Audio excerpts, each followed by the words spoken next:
예, 독자 여러분 안녕하십니까. 오늘 12월 6일 현재 오전 11시 21분인데요. 말 그대로 지금 뭐 45년 만에 비상계엄이 선포가 되고 대통령 탄핵 소추가 지금 국회에 상정이 되어 있고, 그래서 그 탄핵 표결을 내일 하니 오늘 하니 또 그 사이에 2차 계엄이 일어날지도 모른다. 국가 비상사태. 말 그대로 비상사태를 만드는 거죠. 지금 우리 국민들은 평온한 상황인데, 그래서 말 그대로 나라가 전국이 굉장히 혼란스럽고 우리 국민들도 삶이 불안불안하고 하루하루가 그런 상황이 지금 며칠째 지속이 되고 있습니다. 이런 가운데 어제 우리 경주에서는 그 윤석열 퇴진을 촉구하는 시민행동이 발족을 했고, 또 노동자단체에서 민주노총을 중심으로 특히 금속노조 중심으로 어제 오늘 2시간씩 부분 파업도 벌이고 있고, 또 오늘 오후에는 그 탄핵 표결 찬성을 촉구하면서 김석기 사무실이죠. 연락사무소인가 하여튼 이쪽에서 오후 3시에 또 금속노조 집회도 예정이 되어 있고, 우리 경주도 어수선하고 대한민국 전체로는 굉장히 어수선한 상황인데요.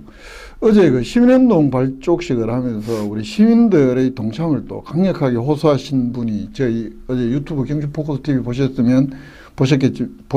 보셨던 분들은 보셨겠지만, 그 진보당의 그 경주시 위원장께서 우리 또 시민들의 동참을 강력하게 호소하기도 해서 그 호소의 말씀, 그리고 또 최근에 진보당 시위원장이 바뀌기도 하고 하셔서 오늘 그분을 이 자리에 모셨습니다. 우리 여호수 민주당 진보당 경주시 위원장이신데요. 지금 제 옆에 영상으로 보입니다.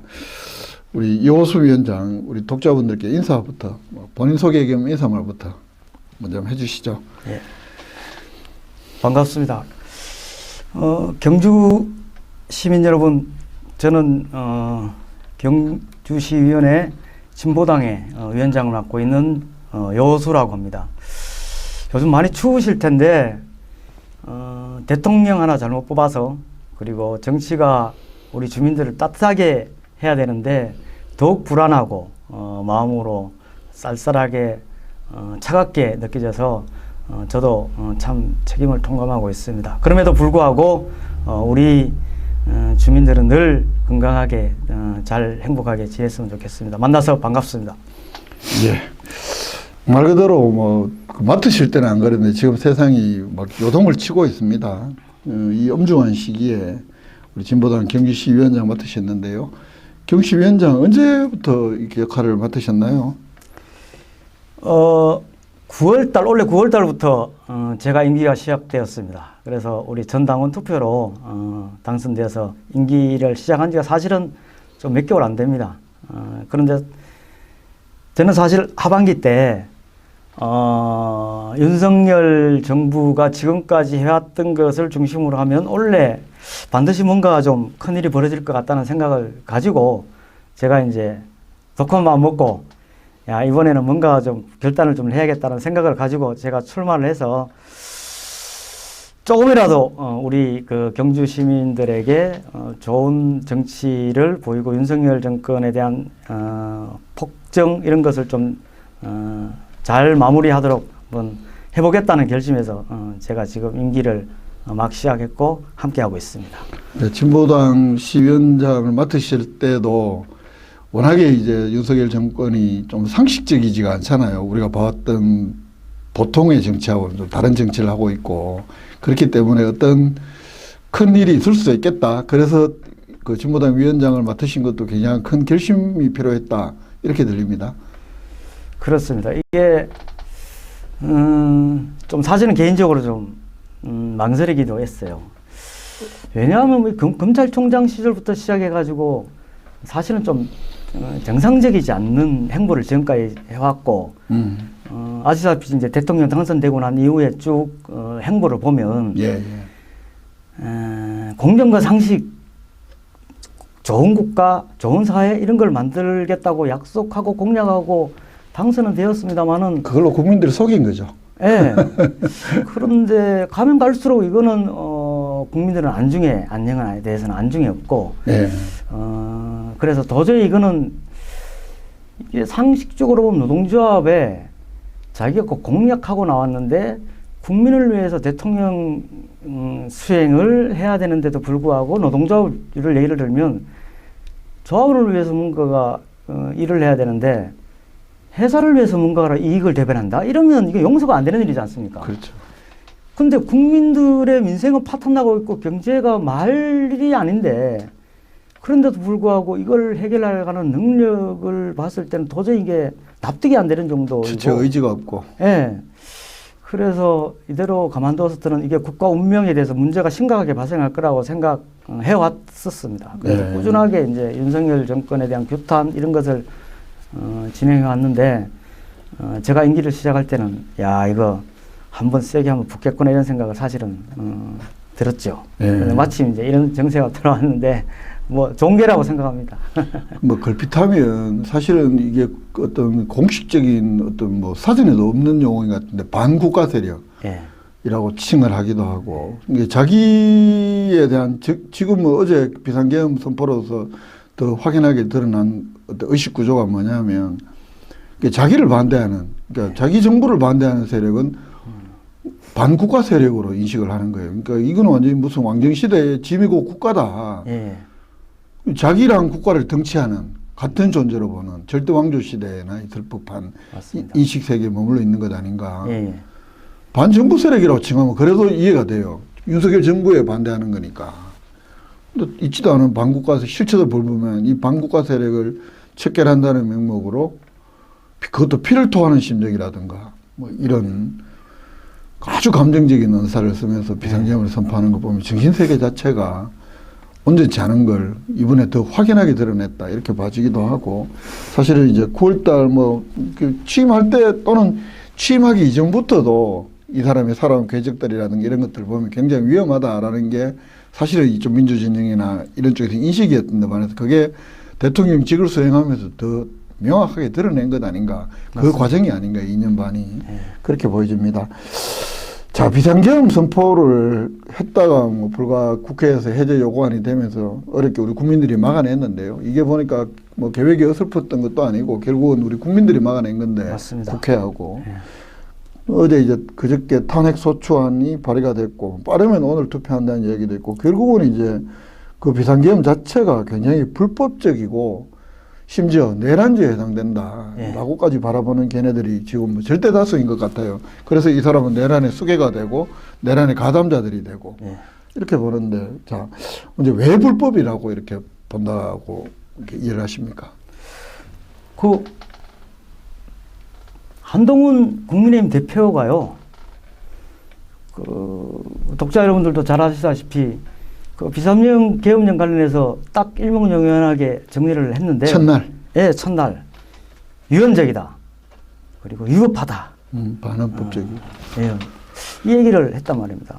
그리고 당일날 대한변협에서 바로 성명을 냈습니다. 이거 제가 개인적인 견해 이런 걸 떠나서 그렇죠.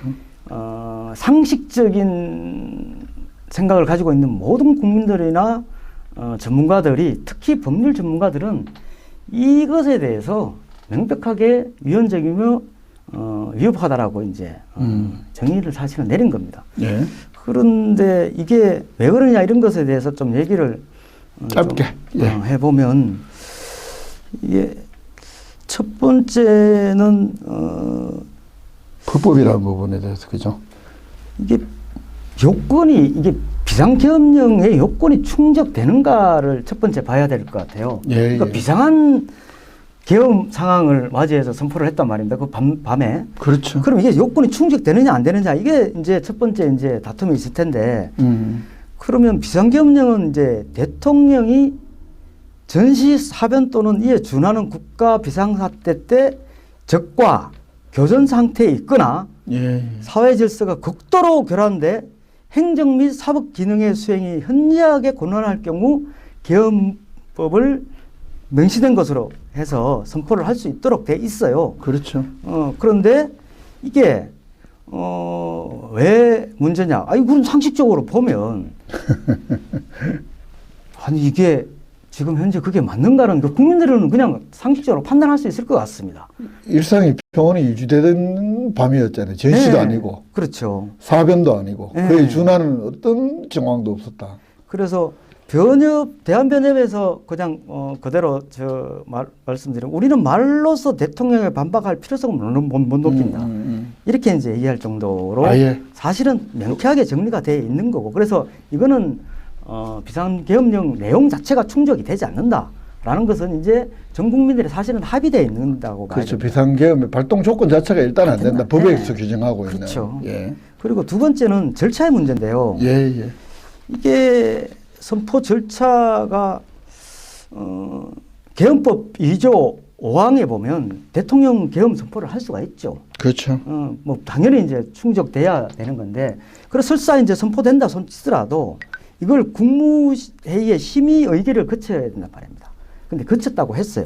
근데 문제는 이걸 거친 것에 대해서 얼마나 참가를 했고, 그렇죠. 어떤 내용으로 했는지, 어떤 안건으로 상정돼서 서면으로 된. 예, 이것을 공개를 하지 않고 있습니다. 그렇죠. 물론 언론에서는 여러 가지 누가 참석했고, 그다음에 지금 어떤 취재를 일이다. 통해서 그렇죠. 이건 취재를 통해서 확인된 거지. 뭐 아주 부분적으로 확인된 것이 예, 절차가 그렇죠. 지켜진. 이거 공식적으로 국무총리가 회의 결과라고 국무회의 결과라고 공개한 적이 없어요. 그렇죠. 그런데 상식적으로 보면 모든 국가 기관뿐만 아니라 뭐 하다못해 사단법인이나 아니면 회사에서조차도 동네 개중을 해도 그러니까요.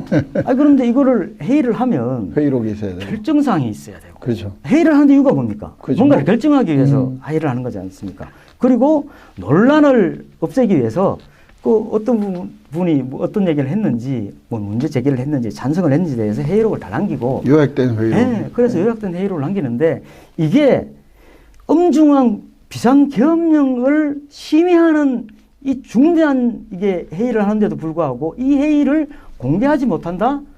제가 회의 볼 결과. 때는 예.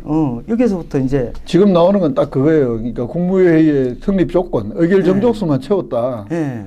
뭐 그 나머지 이제 취재를 통해서 어떤 장관들이 들어갔고 뭐 대다수가 반대 의견을 이야기를 했다고 하지만 그게 이제 서면으로나 그 회의록이 전체 속기록은 아니더라도 요약된 속기록, 맞습니다. 요약된 회의록이 상식이잖아요. 그게 지금 공개가 안 되고 있다.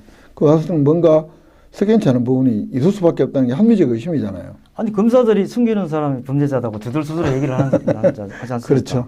예. 그리고 이게 행정안전부의 홈페이지에 이게 국무회의록은 사실상 공개하기로 되어 있습니다. 공개가 안 되고 있죠. 아직 공개가 안 되고 있다. 네. 예.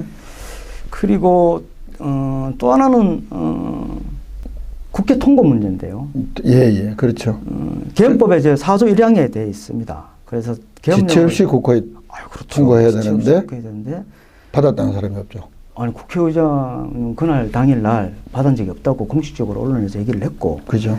제가 볼 땐 더 심각한 거는 여당 대표인 추경호 원내대표도 뉴스를 보고 알았다는 거잖아요. 그 사람은 가담자니까. 가담자다. 가담자인데도 불구하고 그러면 사실은 뭐 가담자 아니더라도 의심 많이 가는 사람이고. 대통령이라면 그게 내 편이든 아니든 관계없이 당연하죠.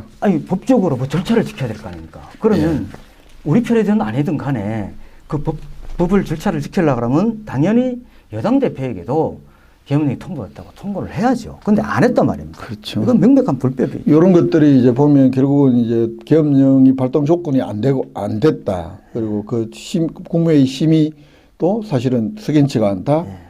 또 당연히 지켜야 될 지체 없이 국회에 통과하는 절차 안 지켜진 건 명백하다. 이 세 가지만 봐도 이 계엄령 자체가 이미 무효이고 불법이다. 이렇게 이제 보이는 거. 더 많이 사실은 사람들에게 놀라게 했던 게 그 계엄사령관 명의의 포고문이잖아요. 그 이야기 한번.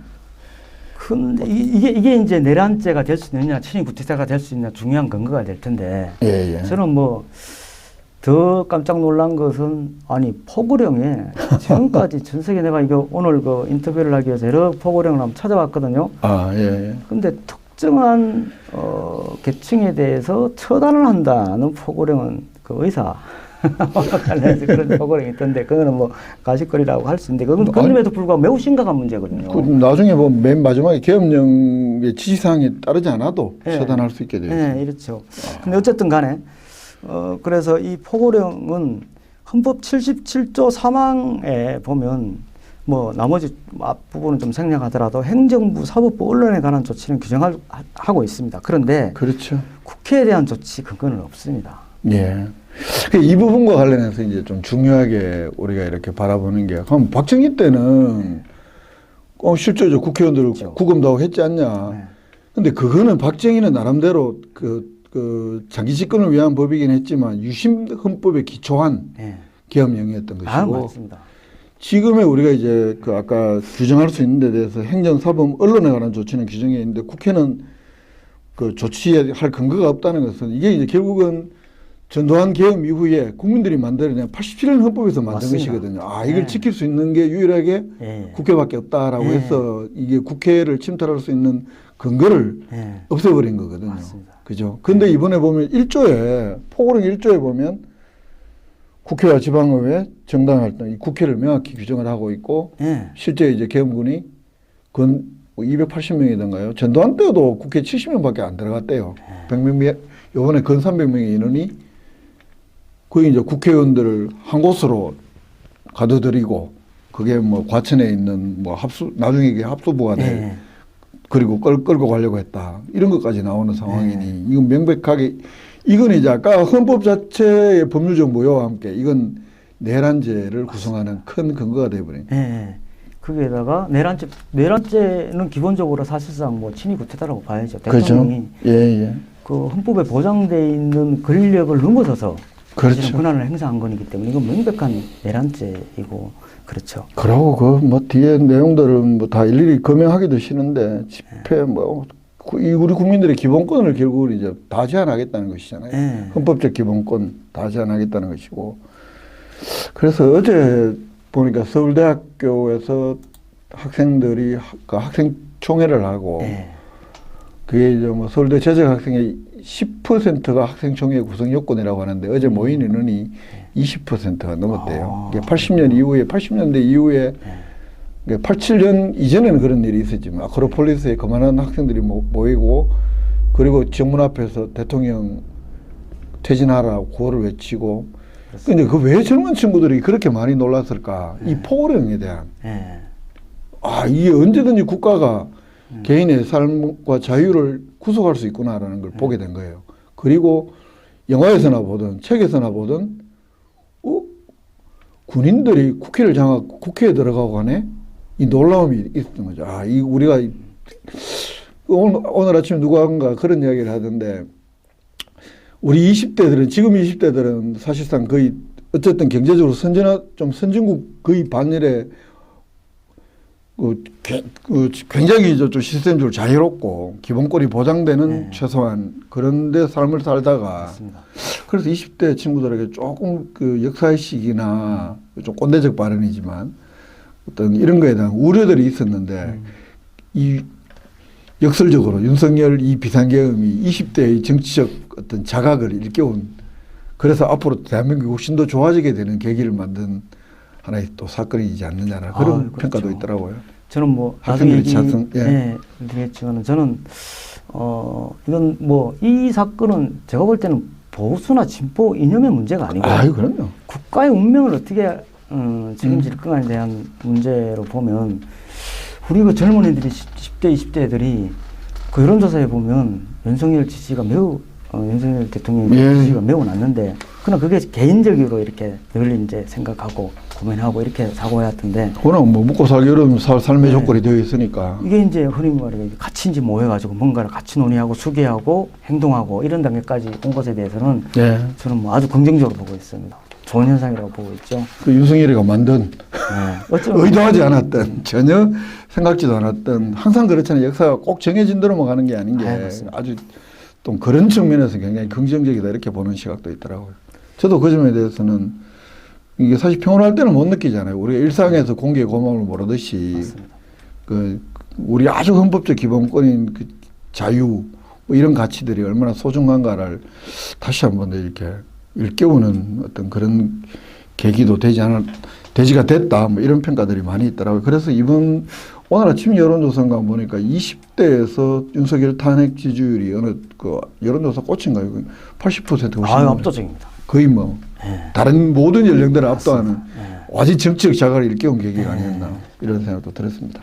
예, 더 그다음 뭐 포고령에서 많이 놀랐다는 말씀까지 하셨고. 네, 그래서 이거는 뭐 명백하게 이거는 침입 쿠데타이자 내란죄고 특히 국회에 추비를 통제하고 군인들이 총을 들고 창문을 깨부수고 들어가는 것은 이거는 폭동이죠. 상상을 못할 일. 네, 예. 권한을 주어지지 않은 행위를 이거는 크고도 언론에 생중계되는 상황에서 그렇죠. 보란 듯이 국회를 유린하고 국민들의 주권을 유린한 이 엄청난 행동은 이거는 친위 쿠데타로서 이거는 대통령 자격이 없다고 봐야 됩니다. 이건 명백합니다.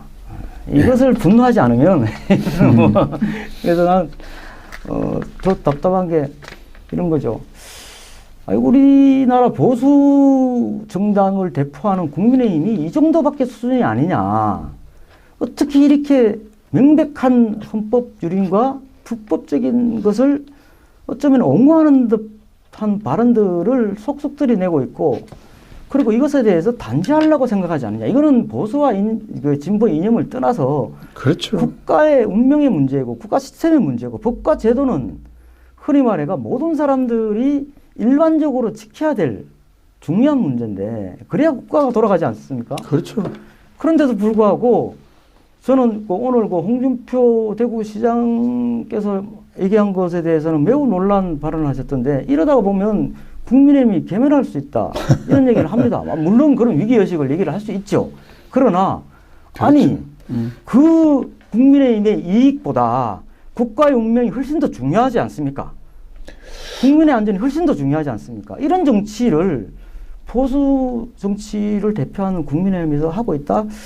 아, 이 참 저는 그 민낯이 다 드러나는 거죠. 맞습니다. 그 민낯이 다 드러나는 것이고 실제 이제 그날 그 190명이 모였던 계엄 해제 요구 안을 표결할 당시에 이제 그 한동훈을 비롯해서 일부 예. 한동훈은 신변의 위협을 느끼고 그 사실 들어가면 안 되는 불화의장까지 들어갔던 건데 예, 그것도 뭐 민주당 그 박주민 의원이 양해를 해줘서 그렇게 들어왔다고 하더라고요. 예. 자기 방에는 계엄 군인들이 들어가 있었고 이미 들어가 있었다고 하더라고요. 오늘 아침 영상이 나와 맞습니다. 공개가 됐어요. 예. 이제 그런 판이니 그래 놓고도 어쩌면 민주당이 정권을 20, 30년 줄지 모른다라고 해서 지울지라는 모습 그러니까요. 보였고, 물론 이제 오늘 아침에 다시 이제 또 자기가 체포 명단에 정보개혁까지 동원했다는 걸 듣고 이 하루라도 더 둬서는 안 되겠다 뭐 이런 발언으로 거의 탄핵으로 지금 돌아서는 듯한 발언을 했는데 이 사람은 하도 말을 많이 뒤집기 때문에 이 시각 지금 11시 43분 현재까지는 모르겠고 그리고 나머지 국민의힘 의원들도 이거는 여야 정치의 문제, 맞습니다. 이건 뭐 진보 보수의 문제 이런 문제가 아니고 제가 어딘가도 그런 이야기를 썼는데 이거는 상식과 비상식의 문제고 맞습니다. 우리가 아주 오래전에 이런 말을 더 이상 안 쓸 거라고 생각했는데 이거는 민주대 반민주의 구도이고 상식과 비상식의 문제이지 이게 무슨 여야의 문제냐? 맞습니다. 다 죽는데 네. 맞습니다. 그런 생각을 해도 그 여전히 우리 지역 국회의원도 마찬가지 입장 표명 없고 그 뭐냐? 이게 결국은 국민의힘 국회의원의 거의 절대 다수는 본인들이 정치 생명을 이어갈 수 있는가 없는가 오로지 맞습니다. 이게 이제 우리가 정략적 네. 그 생각 사고라고 하잖아요. 그게 정략적인 거죠. 오로지 그 사고뿐이다. 그게 다시 한번 드러나고 있는데 그 이 사태가 끝난다고 해도 나는 당장에 우리 이런 정치형이 바뀌지 않을 거라고 봐요. 우리가 여전히 뭐 대구 경북에서는 이 호남에서 민주당이 지지받는 것과 역사적 궤를 달리하는 부분들이 다르죠. 있는 것이거든요. 우리가 말을 하려면 길어서 그렇지. 여전히 살아남을 것이기 때문에 자민련으로 대구경 TK 자민련으로 남든 뭐든 간에 자신들의 정치적 생명만 무관하면 괜찮은 듯한 이거에 대해서 우리 시민들도 똑똑히 봐야 된다 이번 기회에 그런 생각 이 인식들이 뭐 당장에는 안 바뀌겠지만 그렇게 가면서 대한민국 정치가 좋아지고 하면 어느 순간 진보당도 원내 진출도 할 수 있을 것이고 이제 그런 시대가 올 텐데 그 전제가 저는 상식적이고 민주적인 정치 집단이 최소한 30년 한 세대는 정권을 잡았을 때만이 어느 정도 그런 시대가 또 가능하지 않을까라고 생각을 합니다. 당장은 되지 않겠지만. 당장 힘들 텐데 이번에 저 국민들의 지적 수준들은 하여튼 우리 국민들은 대단하죠. 세계에서 뭐 깜짝 놀랄 정도 그런 큰 자부심을 가져도 될 것 같습니다. 그래서 우리 국민들은 정말로 대단하시고 그 시각에 무장 군인들이 국회에 오고 있는 시간에 결국 시간 싸움인데 우리 국민들은 국회로 달려가는 거잖아요. 네. 지킬 곳은 국회뿐이다. 네. 지금도 내일도 결국 국회를 지키러 갈 것이고 네. 다들 그럴 텐데 그런데 이 한 줌도 안 되는 이 정치 세력들이 이 나라를 이 국민들을 이렇게 어렵게 만드는 거 아닌가 싶어서 네. 속상한 일이 많죠.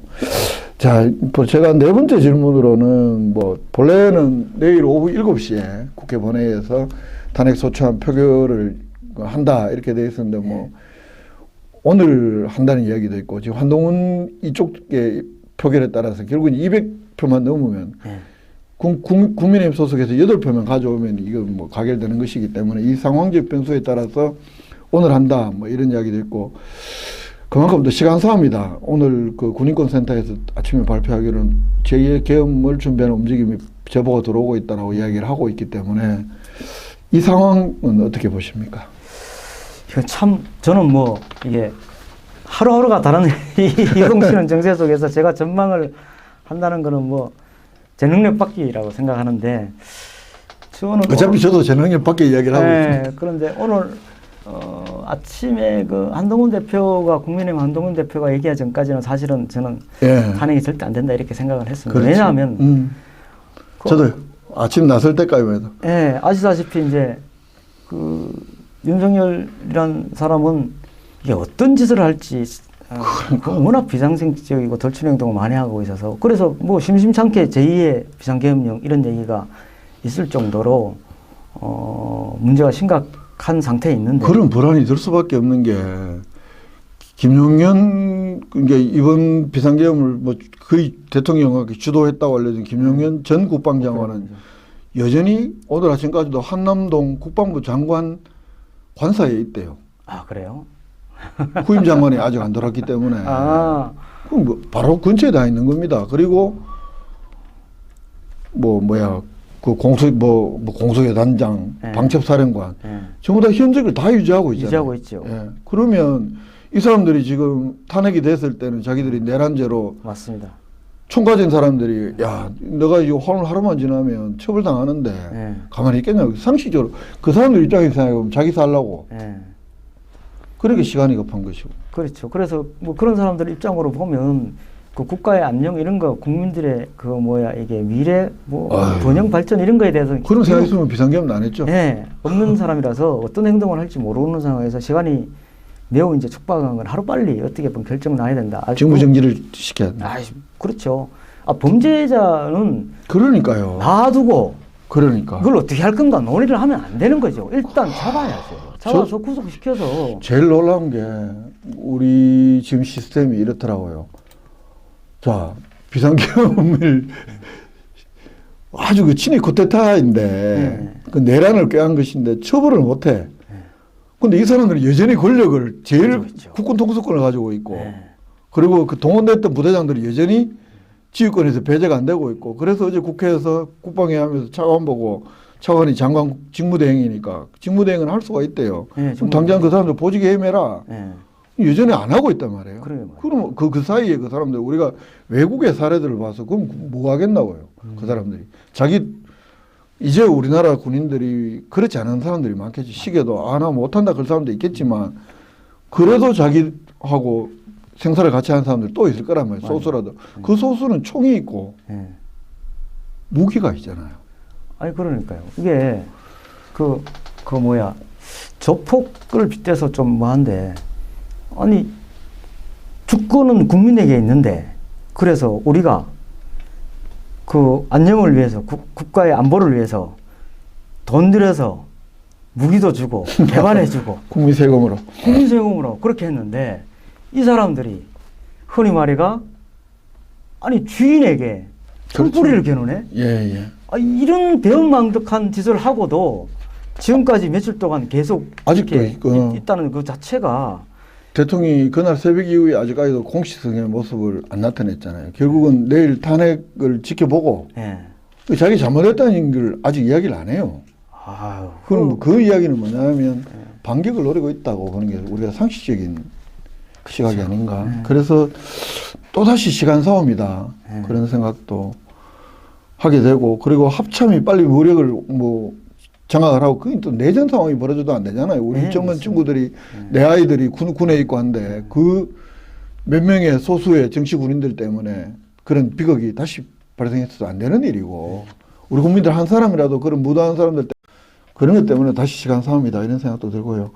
그래서 어제 지금 30분이 지금 되고 있기 때문에 이제 좀 끝을 향해서 가야 될 것 같은데 어제 제가 그 우리 경주시민행동 발족 때 우리 경주 시민들의 동참을 호소하는 글을 읽으셨어요. 그게 굉장히 좀 인상 깊었고 해서 오늘 어제 그 자리에서 오늘 뭐 인터뷰를 한번 하자 이제 이렇게 말씀을 드렸는데 시민들의 경주 시민 여러분들께 간곡하게 호소드립니다. 모든 국민들은 정의롭고 상식적인 사회와 국가를 염원합니다. 나 자신을 위해서 우리 민족의 운명을 위해 용기와 결단을 해주시기를 바랍니다. 윤석열 퇴진에 함께 해주시기 바랍니다. 동참을 호소한 마음 뭐 어떤 것이었을까요? 저 진보당에서 약 한 달 10월 중하순부터 시작해가지고 윤석열 퇴진을 위한 국민투표를 해왔단 말입니다. 예. 근데 해오는 과정에서 두 가지를 주민들에게 느꼈는데요. 하나는 찍어준 분들이 많을 거 아니겠습니까? 네. 그런데 생각보다 예상보다 못해요. 그런 거에 대해서 매우 화가 나 있습니다. 윤석열을 지지했던 사람들, 네. 이직들, 뭐 그런 시민들이니까. 네, 주민들. 그리고 또 하나는 아무래도 여기가 이제 좀 보수적이고 국민의힘 지지하신 주민들이 많다 보니까 예. 야, 잘못한 건 아는데 퇴진까지는 좀 탄핵까지는 좀 그런 거 아이가? 이건 좀 너무한 거 아니냐 이런 여론이 좀 많이 있었습니다. 그게 이제 그죠. 예. 네. 좀 말씀 끊어서 죄송합니다만 이 탄핵이라는 것은 헌법에서 할 수 있는 행위거든요. 근데 탄핵이 하면 마치 헌정이 중단된 것처럼 호도된 어떤 인식을 심어준 언론의 그 일부 언론이나 또는 그게 국민의힘 논리잖아요. 헌정 중단. 왜 헌정 중단이 아니에요? 비상계엄이 헌정 중단이지. 맞습니다. 그래서 저는 이제 그런 분들에게 이렇게 얘기를 했죠. 아니 우리 국민들은 선출할 권리도 있지만은 그렇죠. 대통령이 못하면 끌어내릴 권리도 있는 거다. 그래 못하고 있는데 이거 가만두면 우리 운명이 내 자신의 삶이 어떻게 될지 모르는데 그래서 설사 그런 마음을 가질 때 삼치더라도 올바르게 우리 국가를 위해서라도 이제 끌어내려야 된다 이렇게 얘기하시면 침묵을 하시죠. 근데 제가 어제 기자회견 때 얘기했던 거는 사실은 용기와 결단이 좀 있어야 된다. 네. 이 얘기를 좀 하고 싶었습니다. 제가 우리 많은 당원들에게나 아니면 우리 주민들에게 뜻있는 분들에게 이런 얘기를 합니다.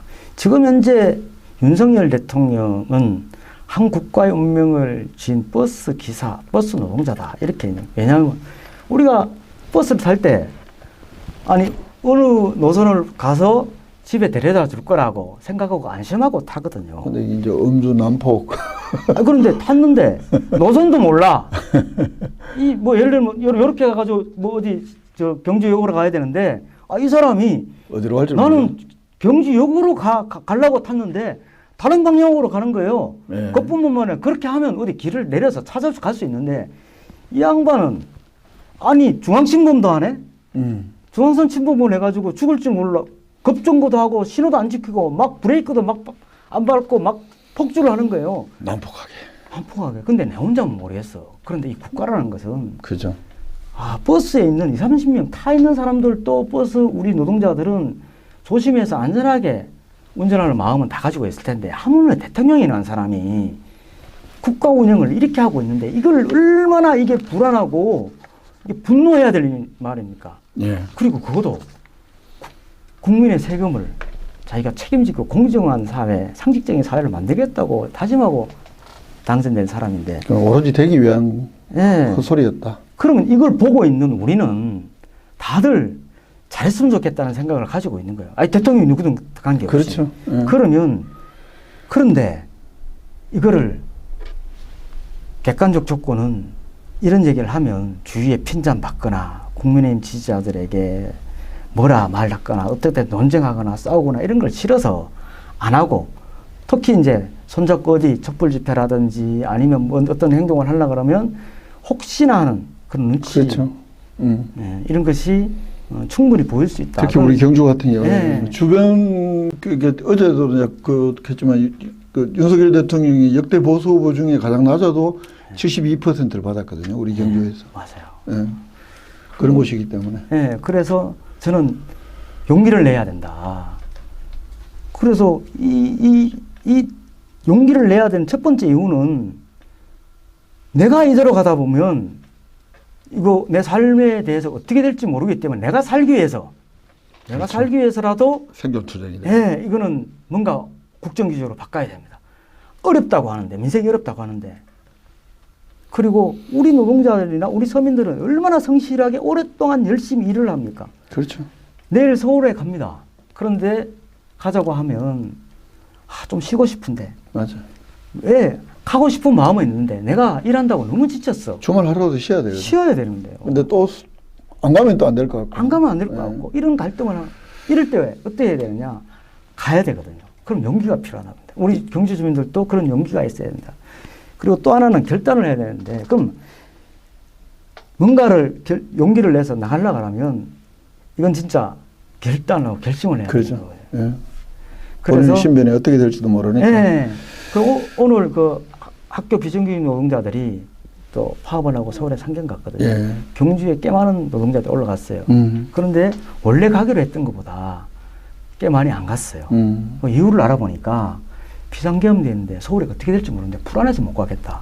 이런 우리 학교 비정규직 그렇죠. 노동자들. 무서움이 있죠. 무서움 있죠. 당연한 무서움이고. 아니 완전 무장한 것이 우리가 평생 가도 한 번 국회에 들어갈지 말지 또 모르는 그 흔히 말해가 권력기관을 그걸 침탈한 모습을 봤는데 그걸 왜 안 불안하겠습니까? 그죠. 예. 그런데 그 불안함을 결국에는 결단하지 않으면 안 되는데 그래서 우리가 정치가 바로 서고 경주가 바로 서고 우리 대한민국이 바로 서기 위해서라도 우리가 한 사람의 손을 잡고 주위에 설득하고 그래서 모여서 우리의 목소리를 우리의 주장을 그래서 나의 삶도 바꾸고 그리고 나아가서 국가 운명도 국가도 바꾸고 대통령도 바꾸고 이러기 위해서는 용기와 결단이 필요한데 그래서 제가 어제 얘기했던 거는 4.19 혁명 때 학생들이 까까머리 학생들이 나왔지 않습니까?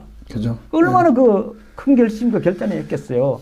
그 모습을 보면 배울 점이 너무 많고 존경심이 나오더라고요. 그래서 지금 이 시국에 우리가 경주 시민 여러분들이 조금만 용기를 내서 양쪽에 아니면 한 사람이라도 데리고 14일 날 신라대종 앞에서 같이 나와서 하고 싶은 얘기도 좀 하고 또 욕도 좀 하고 논쟁도 하고 이런 자리에 참가했었으면 좋겠다. 처음 이제 우리 경주가 지금 촛불 집회로 예정을 하고 있는 게 14일인데 촛불 네. 문화제인데 어쩌면 그날은 축제의 자리가 될 수도 있겠다. 네. 이런 생각을 하고요. 아우 기대합니다. 예.